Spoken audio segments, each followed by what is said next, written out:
Vladimir's POV. Isang Rolex watch? Nakakadismaya.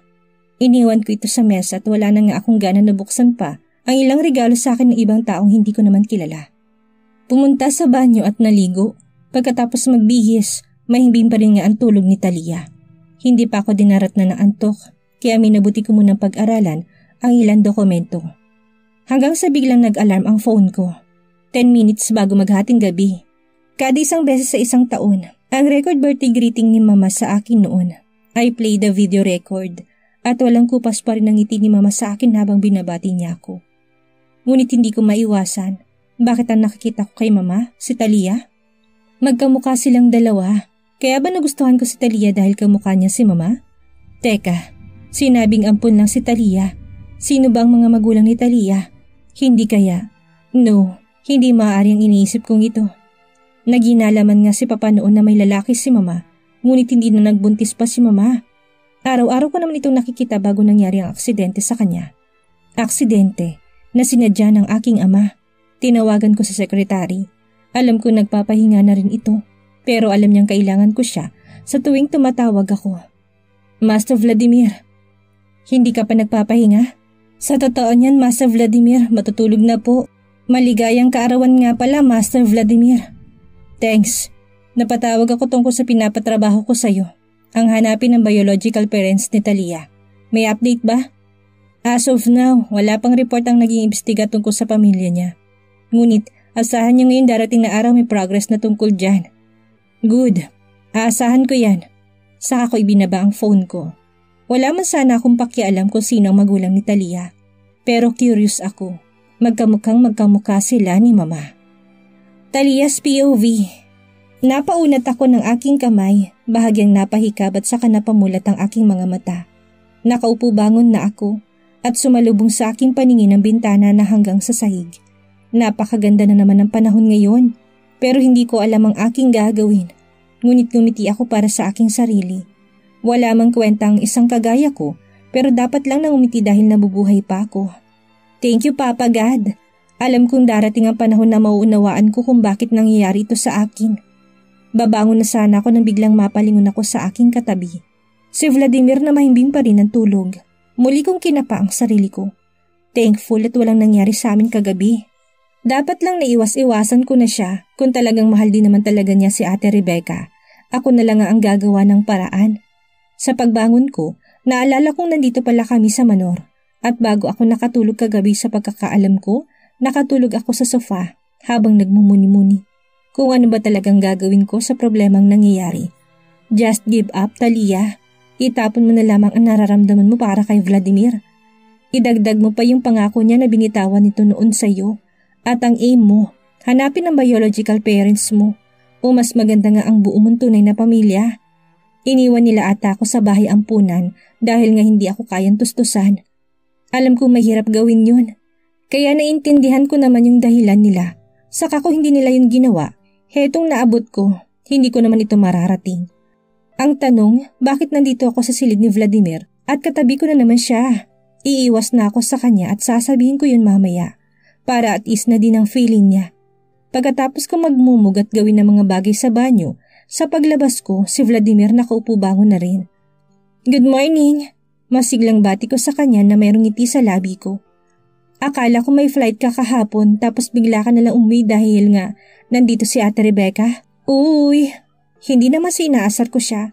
Gusto ko lang tulungan ang sarili ko na i-let go na siya. Anong pinagsasabi mo? Bitar na tugon ito sa akin at bumangon na nga rin. Pumunta ng banyo, parang ang sama ata ng gising niya. Basta ako masaya. Unat pa more. Lalabas na sana ako ng silid na biglang may humablot ng kamay ko at kaagad na sumalpok ako sa katawan niya. Si Vladimir. Nagkatitigan kaming dalawa pero nagulat na lamang ako na bigla niya akong hinalikan. Inari ang labi ko at gumalaw ang mga kamay niya para maramdaman ko na nilamutak muli nitong dibdib ko. Vladimir, hindi ako binigyan nito ng pagkakataon na makapagsalita. Ayoko man tumugon sa halik niya ang nangyayari, kailangan. Hanggang sa ipinikit ko na lamang ang aking mga mata at hayaan nga siya sa nais nitong mangyari. Nilasing ako ng labi niya at ang pakiramdam na mapapalunok laway ka na lamang. Sa sofa, doon niya ipinadama ang maagang init ng katawan namin sa isa't isa. Namalayan ko na lamang na pareho kaming wala ng saplot at nagugutom na ako na muli siyang maramdaman. Nang itusok niya ito, napapikit ako at binayo ako nito hanggang sa tuluyan na nga akong nalasing talaga. Pagkatapos ng pag-aarado niya sa akin, nanabik na ipon lang kanyang mga binhi. Nang ginawa niya yun, tuluyan na nga niya akong idinala sa kalangitan. Nagtagal kami magkayakap sa isa't isa, hingal na hingal, at parang isang panaginip na nangyari.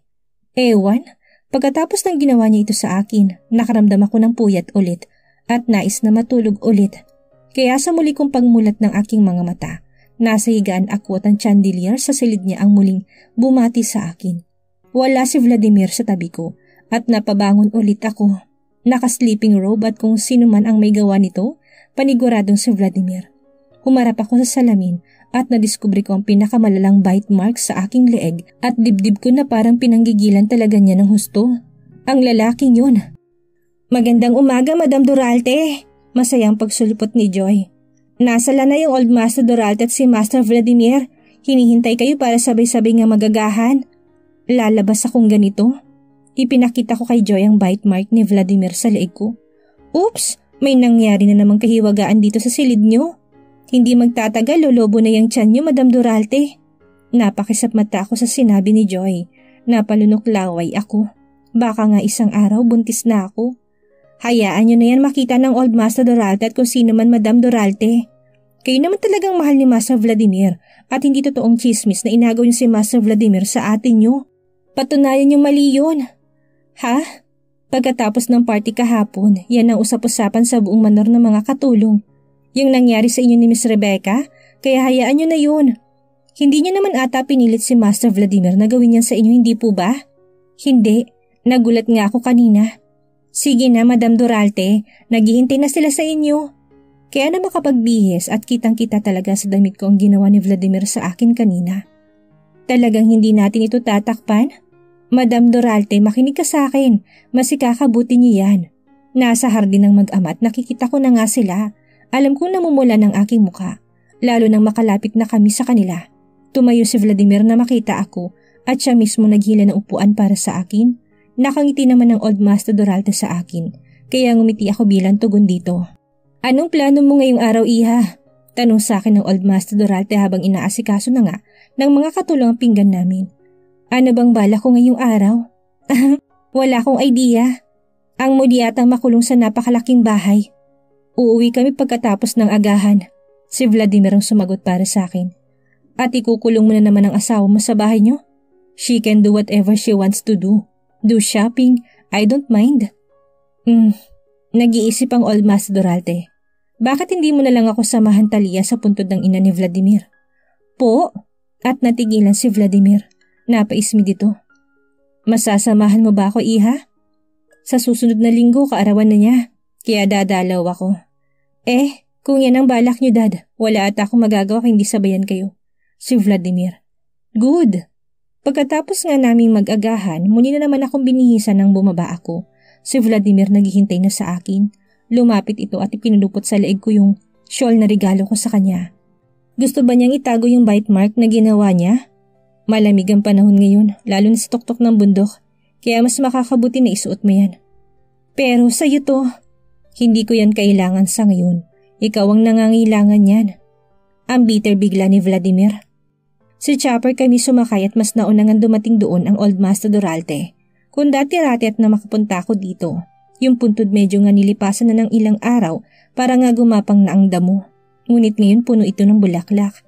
Naabutan naming nakaupo ang Old Master Duralte sa harapan ng puntod. Mayroong nagdarasal. At ang larawan na naroroon, napatitig ako kay Vladimir. Hindi ko ikakaila na medyo nga kamukha ko ang mama nito, lalo nang, Talia, kamukhang kamukha mong ina ni Vladimir. Tss, hawak ni Vladimir ang kamay ko na lalong diniinan ito. May balita ka na ba tungkol sa tunay mong pamilya?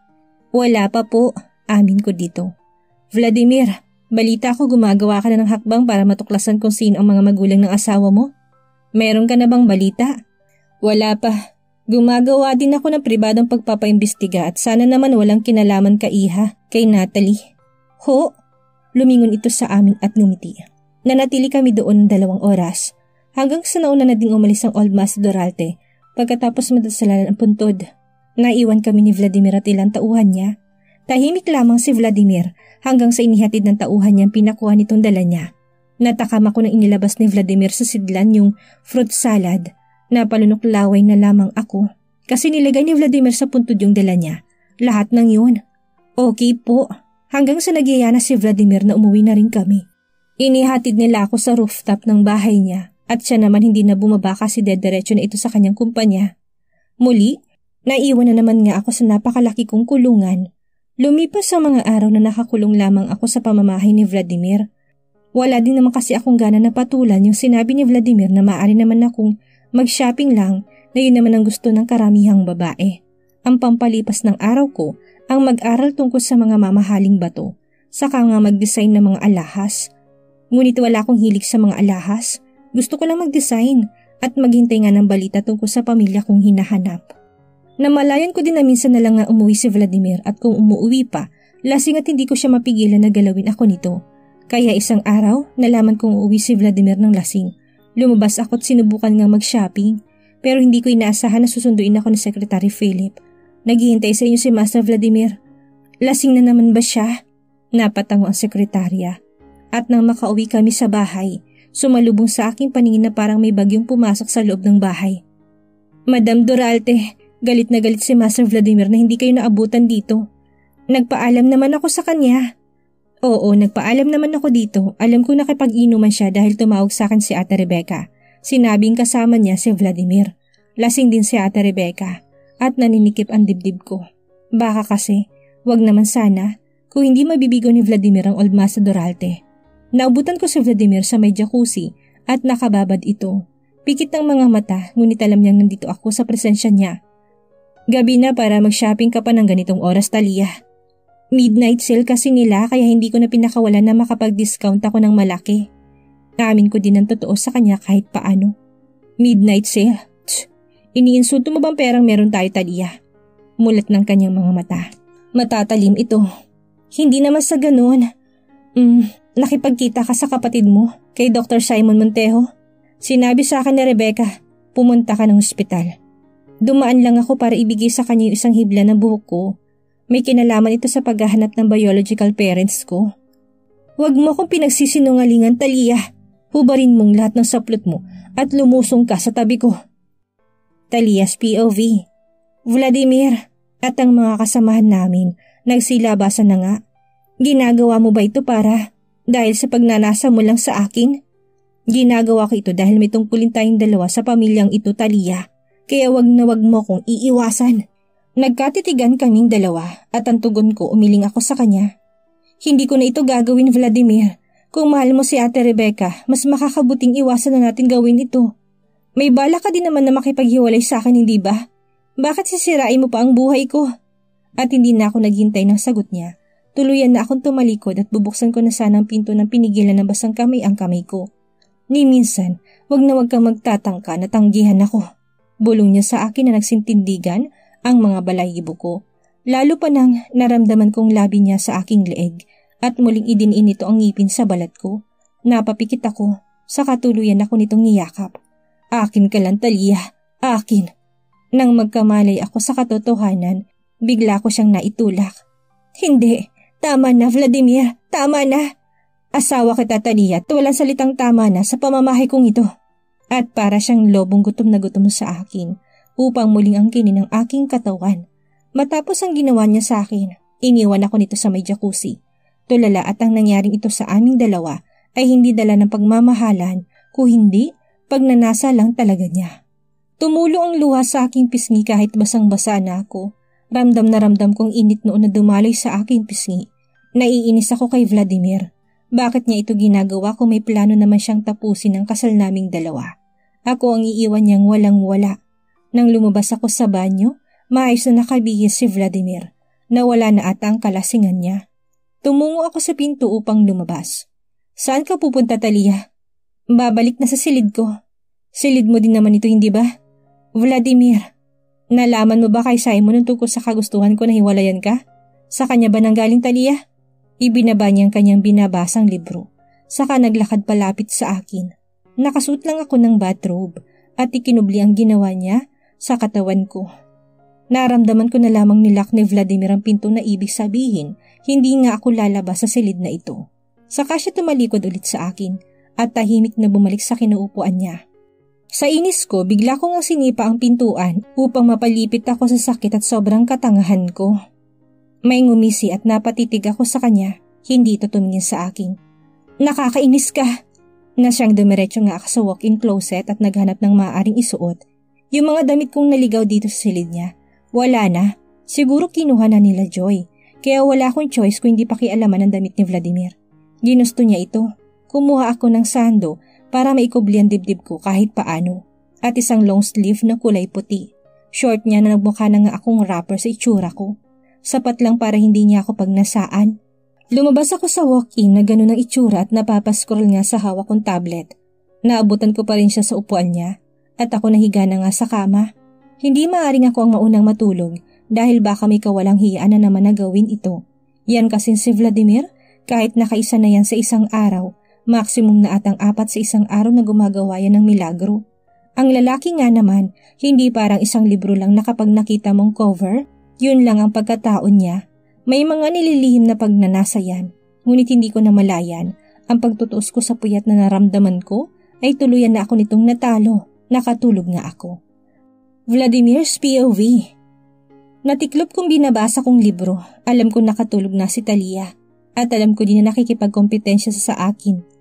Pwes, hindi niya ako matatalo sa kung anong competition man ang meron ng isipan niya. Medyo nilasing nga ako ni Rebecca kanina. Pero kagaya ni Talia, ni minsan nga hindi ako nakipagtalo sa isang kompetisyon. May mga sinasabi si Rebecca tungkol kay Simon at Talia. Medyo uminit ang ulo ko. Pero hindi ko ito pinahalata sa kausap ko hanggang sa, kailan mo ba talaga hihiwalayan si Talia? Maghihintay ka pa ba, Vladimir, na mabuntis siya? Ako nga, binibigay ko ng sarili ko sa'yo. Ni minsan hindi mo ako ginalaw. Naiinis ako sa'yo. Lasing ka na, Rebecca. Hindi ako lasing. Ang nais kong malaman kung kailan mo siya hihiwalayan. Parang awa mo na, Vladimir. Mamamatay na ako sa sakit ng puso ko na nararamdaman ko ngayon. Pinaglalaruan tayo ng magaling kong kapatid na yan. Naiinis ako ng sobra. Shh! Sa kalihim ko na nga siyang sinenyasan ng tauhan ko na kailangan nang iuwi si Rebecca. Kaya nilagyan na ng pampatulog ang inumin nito. At nang inumin niya yon, tuluyan na nga siyang nakatulog. Iuwi niya siya ng maayos. Bilin ko sa kanila na nagpaiwan nga ako at bahagyang naglalasing ng kaunti. At pag uwi ko, nalaman ko ngang wala si Talia sa bahay. Nagpaalam naman siya sa akin, napangisi ako. Iniiwasan niya ako. Humarap ako sa sekretarya ko. Kailangan ko sunduin sa lalong madaling panahon si Talia. Agad na kumilos ito at kaagad din na inuwi. Napakaganda ni Talia at mabait sa mas mabait. Kaya ako nagdadalawang isip na ipamigay na lamang si Talia. Ayoko may kumuha sa kanya. Akin lamang siya. Nanalo na naman ako sa kanya. Kahit nga tangging-tanggi ito, sa pagtanggi niya lalo kong ginanahan. Wala siyang kalaban-laban dahil asawa ko nga siya. Ngunit pagkatapos ng ginawa ko sa kanya, instant guilty naman ang sarili ko at tuluyan ding nawawala ang pagkalasing ko. Hindi ko alam kung paano bumawi sa kanya, ngunit sa tagal na ganito kaming dalawa, sa totoo lang lumalalim ang kagustuhan ko na angkinin siya at akin lang ito. Hinalikan ko siya sa kanyang noo. Sweet dream, Talia. At sa isipan ko, ang tungkol sa divorce ay hindi yun mangyayari. Bakit pakakawalan ko pang isang talagang kayamanan ng isang lalaki? Isang asawa na mapagmahal, ginagawa ang kanyang papel, maganda at napakabait. Ipagpapalit ko ba siya kay Rebecca na mayroong kakayanan na lukohin ako? Tss! Talia's POV. Kinabukasan, wala na naman si Vladimir. Maaga itong umalis ayon na rin kay Manong Doris. Kaya hanggang tenga na naman ang ngiti ko. Malayang-malayo na naman akong gawin ang nais ko, ngunit tumatakbo nga ang oras.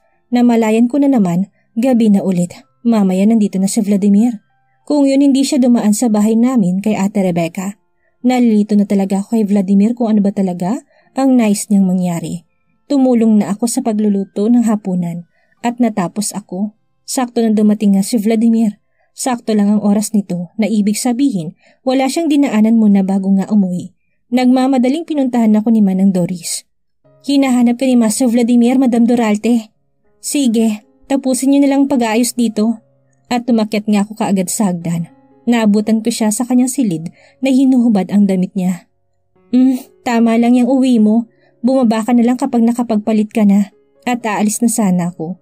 Hindi mo ba ako hihintayin muna? At lalo na hindi mo ako sinalubong kanina.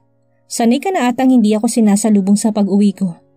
Baka kasi Vladimir, si Secretary Philip lang at pinapasabi mo ng personal na hindi ka makakauwi ka agad. Bullshit. Wait for me. Mauna na ata ako sa pagkainan. Sumunod ka sa sinabi ko. Hindi ako magtotolerate ng katigasan ng ulo dito sa bahay. Lalo ka, Natalia. Kaya naghintay na nga lang ako sa mahal na hari. Hanggang sa natapos na siya at nauna pa nga itong lumabas. Kumain kami ng tahimik ni Vladimir sa isang mahabang mesa habang yung mga katulong nakatayo lang sa tabi. Medyo awkward na parang may kulang. At sa sobrang katahimikan naming dalawa ni Vladimir, nakakabingi na. Nang biglang may masama ako natikman upang kaagad na masusuka ako. Excuse me. Pagmamadali ko na pinuntahan ang lababo at isinuka nga ang kailangan kong isuka. Sa buong buhay ko, ang pinakaayaw ko ang magsuka. Parang mauubusan ako ng hininga. Hanggang sa may humagod nga ng likuran ko. Nagulat ako dahil sinundan niya ako.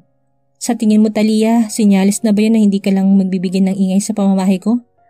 Ha? Ano ibig mo sabihin? May masama lang ako nakain, hindi ko napansin yung bawang. Ayoko nun kahit nga nilalagay ko bilang panglasa. Huwag kang titingin dyan, masusuka ka lang. Dahil susubukan niyang tingnan yung lababo. Wala na ata akong ganang kumain. Mag-aayos na ako para magpahinga. Walang kagana-gana kong sinabi sa kanya at tuluyan na nga akong umakyat pabalik sa silid ko.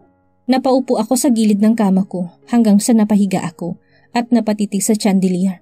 Yung mga sinabi kanina ni Vladimir, nagbabaka sakali ba siyang buntis ako?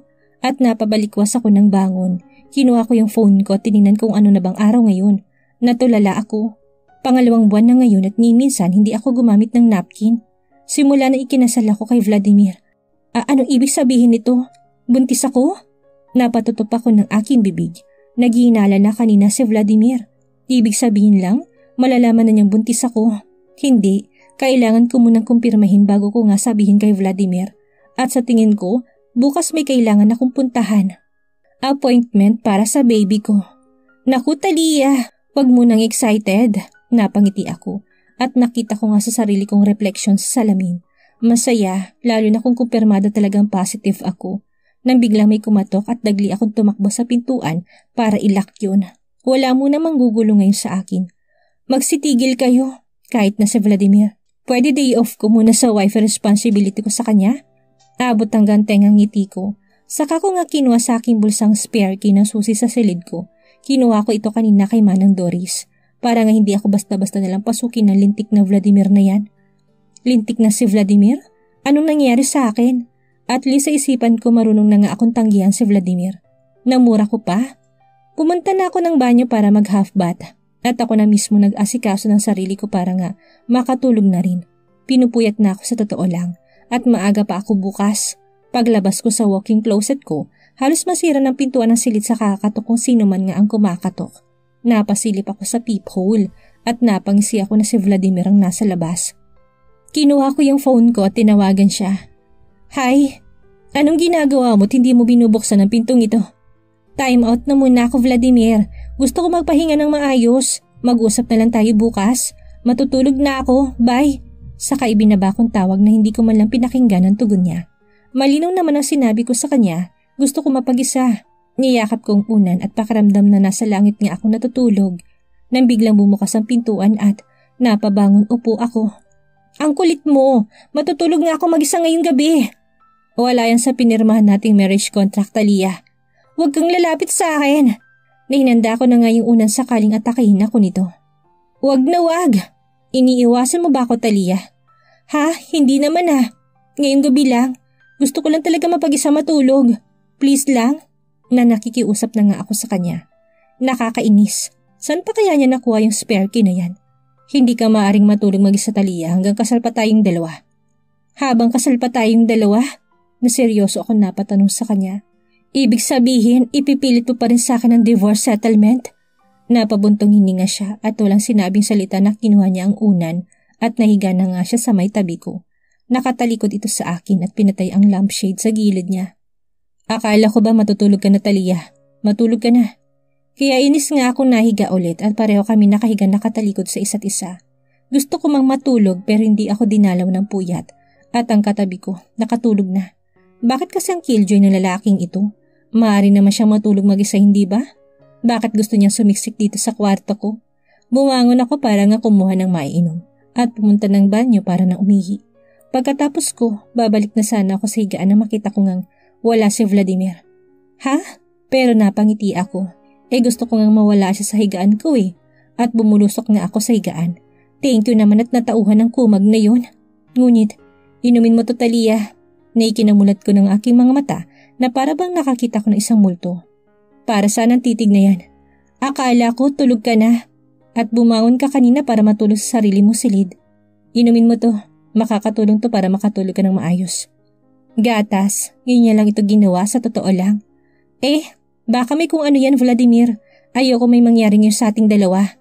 Halata naman na ayaw mo nga. Hindi kita pipilitin kung nagdadalawang isip ka sa gatas na to, pues. At siya mismong uminom ng gatas na ginawa niya at kalahati lang tinira nito sa akin. Uubusin ko ba? Napatango ako. Kaya inubos niya nang maubos na patitig siya sa akin at napabuntong hininga na lamang nang ipinatong sa mesa ang baso. Matulog ka na. Tumabi muli siya sa akin. Napatitig ako sa orasan. Halos 30 minutes na lang. Mag-uumaga na. Makakatulog kaya ako nito? Bakit hindi ka makatulog? Ewan ko, Vladimir. Naninibago din ako. Gusto mo sa silid ko na lang tayo matulog? Anong kinaibahan nun? Ayaw mo kong katabi? Sana. Pero hindi ko inaasahan na babangon siya at walang sinabi. Tuluyan ang lumabas ito. Ha? Pinagbigyan ako? At naiwan pa niya yung susi na ginamit niya para buksan ang silid ko. Seryoso talaga siya. Sa ganung pag-uusap lang pala madadalang isang Vladimir Doralte. Marunong din naman pala makinig. Dinobo-check ko yung pinto at nilak nga yun. Yan, makakatulog na ako mag-isa. Ngunit mali. May kung ano sa akin na biglang nalungkot at nangulila sa lalaking yun. Bakit naman? Ano ba to? Umalis na nga yung tao para pagbigyan ako. Tapos hinahanap ko naman siya. Naghintay ako na baka makatulog nga ako. Pero hindi talaga. Suko na ako. Gusto ko na talagang makatulog. At in case man nabuntis ako, makakasama ito sa aking dinadala. Binuksan ko ang pinto ng aking silid at maliwanag ang pasilyo. Pinuntahan ko silid ni Vladimir at kumantok dito. Walang sumasagot. Nakatulog na ata. Kaya binuksan ko ang silid niya at maayos pa rin ang higaan nito. Na ibig sabihin wala dito si Vladimir? Nasaan siya? Tinawagan ko siya. Hindi ito sumasagot. Tinignan ko sa paliguan. Wala ito. Sa closet niya at nakita kong kakahubad pa lang niyang pampatulog. Umalis si Vladimir. May kung anong nabasag sa pagkatao ko. At masakit na mag-isip na kahit na ano. Parang nadudurog ang puso ko.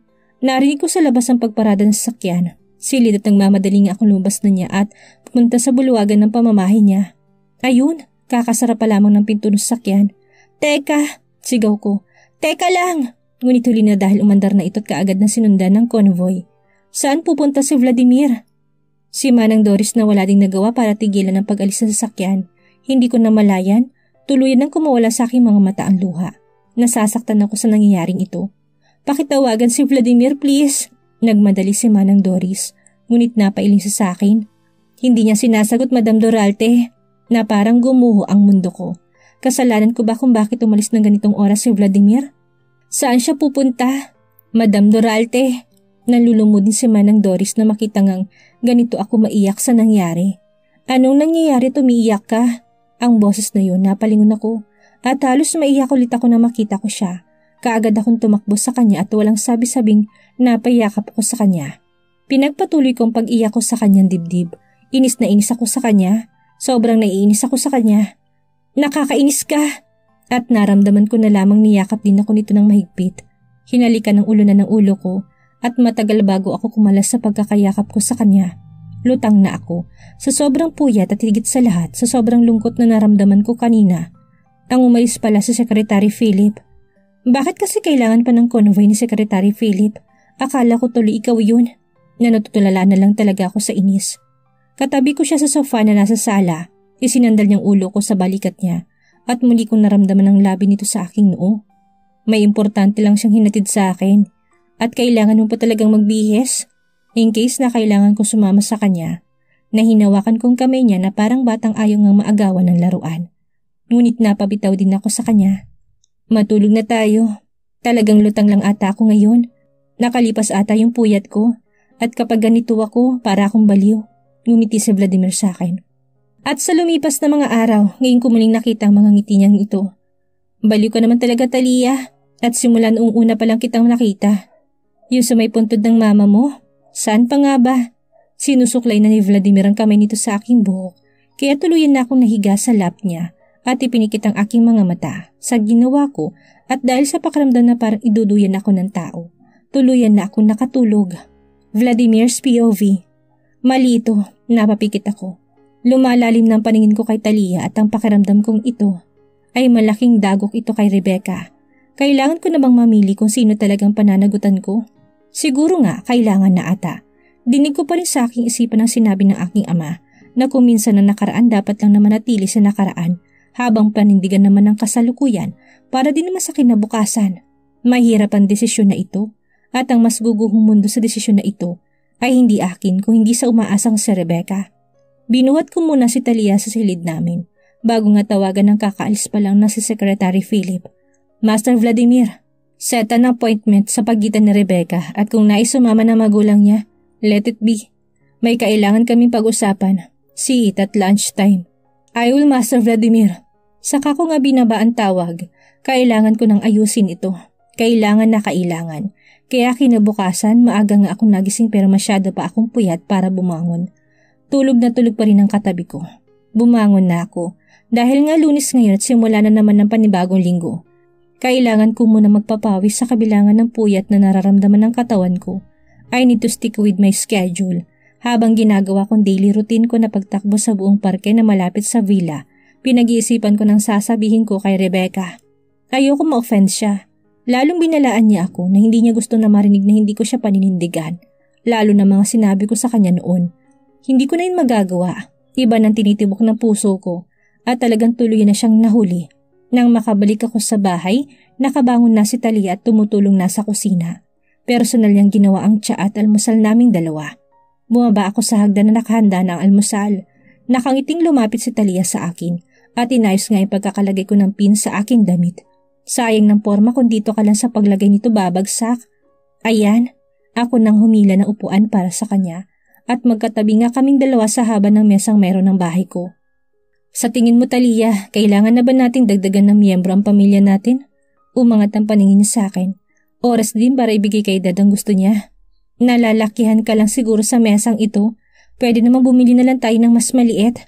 No, nakikita mong upuan na nandito. Pupunuin natin yan. At si Talia hindi napigilan ng sarili na bilangin ang upuan. 10? Sa seryoso kanyang Vladimir? Why not? Pero, at bago pa man siya makapagsalita, ninakawan ko na ito ng halik. Sabay ubos ng tsa ako at tuluyan na akong tumayo. Hindi ka maaaring lumabas ngayon. May kailangan akong ayusin, Talia. At hindi ko gustong madamay ka. Manatili ka lang dito sa bahay. Kahit ngayon lang, okay? Bakit? No more questions. Makinig ka na lang sa sinabi ko. Ngunit lalabas ako ngayon. At bakit ka lalabas? Natigilan ako sa tangkang pagtalikod niya sa akin. Kinuha niya isang baso ng gatas. May pupuntahan? Oo, alam ko may pupuntahan ka. Pero saan? At para saan? Pwedeng secret muna. Kailangan ko munang kumpirmahin bago ako mag-assume. Lalong napuzzle ang isipan ko sa pinagsasabi ni Talia. Napangisi ako sa kanya. Sabi mo sa akin ang diretsong gagawin mo sa labas, Talia. Kung hindi ka lalabas. Vladimir. Okay, bukas na lang kung talaga hindi ako maaaring lumabas ngayon. Kung ano man yan, ipapakancel ko ang lakad ko bukas para samahan ka. Ha? Nagulat pa siya sa sinabi ko. Ngumisi na lamang ako sa kanya. Kahit ano na pampalusot ang sinasabi niya nang ihatid ko nito sa sakyan. Hindi ko siya tinutugunan at sinenyasan ko na lamang si Manang Doris na lumapit sa amin. Wala kayong papapasuking bisita ngayon kahit siya pang Old Master Doralte.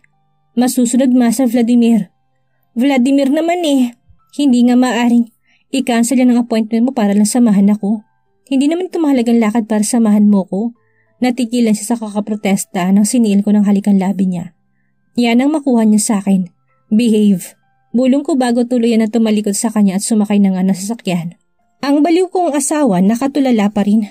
Pagdating ko sa kumpanya, kaagad kong hinarap ang mga nakaschedule na gagawin ko ngayon hanggang sa namalayan ko na lang. Master Vladimir, Naghihintay na sila sa restaurant na pinareserve ko para sa lunch nyo kasama ang pamilya ni Miss Rebecca. Natigilan ako sa pagpirma ng dokumento. Napatitingan sa aking orasan. Heto na yung oras na ito. Ngayon lang ako babalik sa binitawan kong salita at hindi na ito mauulit. Kung minsan ngang pangako sa nakaraan, mapapako na lang ito sa nakaraan. Kasama sa Secretary Philip, pumunta nga ako sa lugar. Naroon ang mga magulang ni Rebecca. Vladimir! Na hindi na nakapaghintay si Rebecca na makalapit ako. Kung hindi tinawid na niya ang distansya naming dalawa, niyakap ako nito na para bang nangulila sa akin ng halos ilang taon nang lumipas. Ngunit sa yakap na lamang niya at yakap ni Talia kagabi, may kukumpara ko na talagang nararamdaman ko. Si Talia ang pinagsisigawan ng puso ko at tuluyan ng naburaan tungkol kay Rebecca.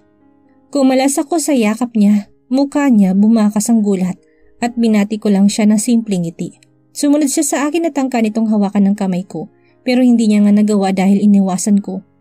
Maraming salamat iyo sa pagyaya ng pananghalian sa amin. Lalapit sana sa akin si Dr. Carlota nang, maupo na po tayo. Sa tono ng boses ko alam nila na hindi nga getting to know each other ang pinunta ko dito kung hindi ang ayusin ng komplikadong bagay na ginagawa ko sa buhay ko. Dahil dito hindi ko magawang mahalin ang buong asawa ko. Hindi ko rin nais na binabanggit ni Talian tungkol sa divorce settlement na minsan nga naming napag-usapan. Ayoko na. Gusto ko nang tanggalin ito sa isipan ng asawa ko. Dumating ang waiter at binigyan kami ng menu.